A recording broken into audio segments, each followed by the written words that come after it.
much for the invitation. Hi, everybody. As Father, when he asked me, I was thinking about what can I say about the monastic life, and it's my life in general, so it seemed quite broad. But then when I spoke with Mother, she sparked something in me, and then the more I pondered on it, the more I found it in scriptures.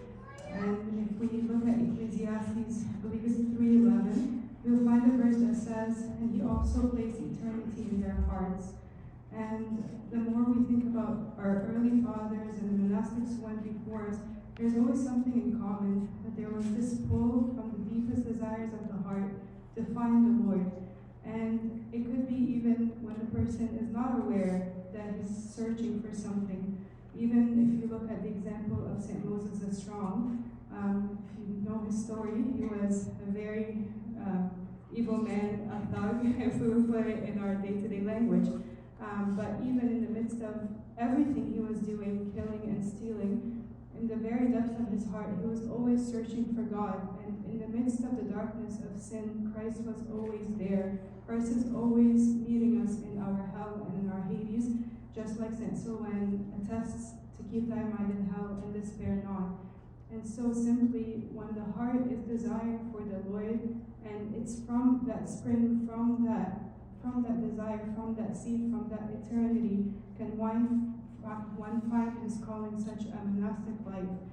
And so this is not only for monastics to be able to find their calling, but everybody to be able to find the path that the Lord has placed them on. But put very simply, I joined the monastery when I was 21 years old, not because this is what I wanted, not because this is what I had envisioned my life to be at all, but rather because the desire that was in my heart throughout all my life, and the fear that I even had that God would call me to such a life, the moment I realized that this is the calling that the Lord was putting before me, the more all of these fears settled.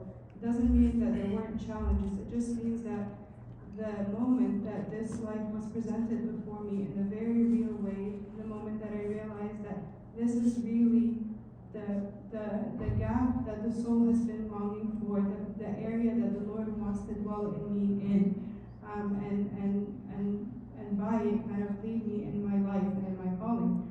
And so likewise, we follow also our early fathers. We don't just enter into something that we have invented in this world or in this life so that we can be different as Orthodox or as Christians, but rather we follow in the footsteps of those who preceded us, down to the early fathers, down to the apostles.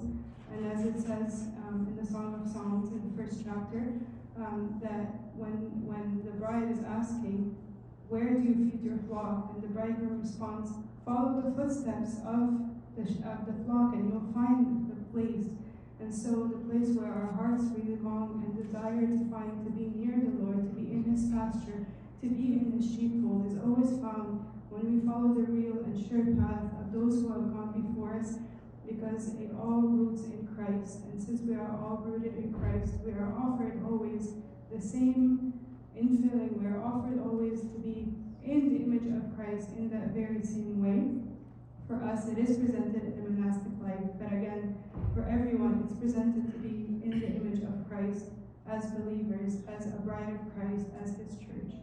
So put very simply, that is something about the monastic life, maybe something to think about and to see how the Lord stirs in our hearts, even the times when we think, I am really empty, I'm really hungry, I'm really dry, I'm really numb, everything is so meaningless.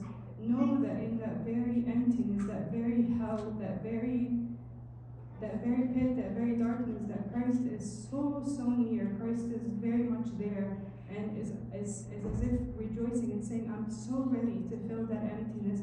I'm so ready to infill with my love. I'm so ready to open you up to what I've created you for. But just cultivate that seed within my heart. Cultivate that. Even when it's uncomfortable, cultivate that within yourself, and you'll find Christ very much there. And know that despite whatever it is that you are undergoing, that He will always be the one who leads us out. It's not by my own efforts, but it's really through the abundance of His grace and love. So that is Thank what you. monastic life. You're very welcome. Maybe I'll say something after the